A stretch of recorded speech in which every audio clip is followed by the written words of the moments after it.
લક્ષ્ય ન્યૂઝ, એક નજર, એક લક્ષ્ય. સથવારા સમાજ દ્વારા 7મો સમૂહલગ્ન યોજાયો. સથવારા જ્ઞાતિ સમૂહલગ્ન યુવક મંડળ દ્વારા આયોજિત સથવારા સમાજ અમદાવાદ પશ્ચિમ 7મો સમૂહલગ્ન યોજાયો, જેમાં 5 નવદંપતીઓએ પ્રભુતામાં પગલાં માંડ્યા હતા.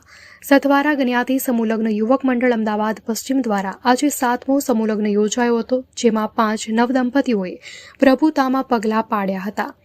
ત્યારે નવદંપતીઓને આશીષબાદ દેવા માટે સથવારા જ્ઞાતિ સમાજના લોકો બહોળી સંખ્યામાં મોટી સંખ્યામાં ઉપસ્થિત થયા હતા. અમદાવાદ ખાતે ન્યુરાણી ખાતે સથવારા સમાજ અમદાવાદ પશ્ચિમ દ્વારા 7મા સમૂહલગ્નનું આયોજન કરવામાં આવ્યું હતું, જેમાં 5 નવદંપતીઓ લગ્ન ગ્રંથિએ જોડાયા હતા અને પ્રભુતામાં પગલાં પાડ્યા હતા.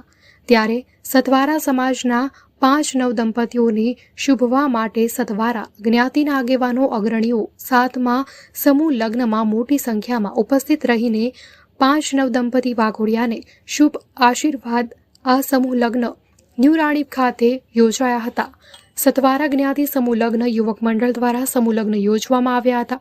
સથવારા જ્ઞાતિ સમૂહ લગ્ન યુવક મંડળ દ્વારા આજે 7મા સમૂહ લગ્ન સંપન્ન થયા. રિપોર્ટર જયેશભાઈ મોરી. હું જયેશભાઈ રાઠોડ, સથવારા સમાજ વતી આજે સથવારા સમાજનો સમૂહ લગ્ન 7મો સમૂહ લગ્ન એ અમદાવાદ પશ્ચિમ વિસ્તારની અંદર રાણીપુરની અંદર સફળતાપૂર્વક તેનું આયોજન કર્યું છે. આજના સમૂહ લગ્નને કુલ 7 દંપતીઓએ લાભ લીધેલો છે. આજના જ્યારે લગ્ન ખર્ચાઓ ખૂબ ખર્ચાળ બની ગયેલા છે. મોંઘવારીના સમયની અંદર મધ્યમ વર્ગને કે તેના નીચેના વર્ગને જે લગ્નનો ખર્ચો પહોંચાય એવો નથી, ત્યારે આ સમૂહ લગ્નનું આયોજન એ આપણું આવશ્યક બની જાય છે. અમદાવાદ જેવા મેટ્રો સિટીની અંદર ત્યાં સથવારા સમાજની વસ્તી ખૂબ ઓછી હોવા છતાં સતત આ 7મો સમૂહ લગ્ન સફળતાપૂર્વક એ આયોજન અહીંયા થઈ રહ્યું છે. કોરોના જેવા વિપરીત સમયની અંદર પણ આ સથવારા સમાજે અવિરત રીતે પણ કોરોનાની ગાઈડલાઇન્સ સરકારની પાલન કરતા સથવારા સમૂહ લગ્નનું પણ સફળતાપૂર્વક આયોજન કર્યું.